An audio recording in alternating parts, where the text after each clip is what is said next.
Hi, it's Mrs. Reese. I'm here to demonstrate the trombone and the baritone, both of which are found in the brass family, but they are considered low brass instruments because they play lower notes. Trombone is a unique instrument because instead of valves or keys, it has what we call a slide. So in order to change notes, you move the slide instead of moving your fingers on any keys or valves.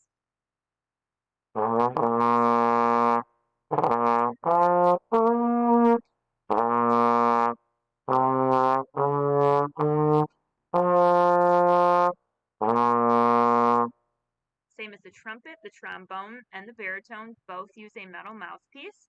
It's larger than the trumpet mouthpiece. You still create sound the same exact way as you would on a trumpet. Buzz your lips together. Although the larger the mouthpiece, the looser the embouchure needs to be. Baritone looks like a mini tuba. The notes actually sound the same as the trombone. This is one of my favorite instruments. This instrument has valves right here, very similar to the trumpet. Sometimes we switch trumpet players to baritone, vice versa.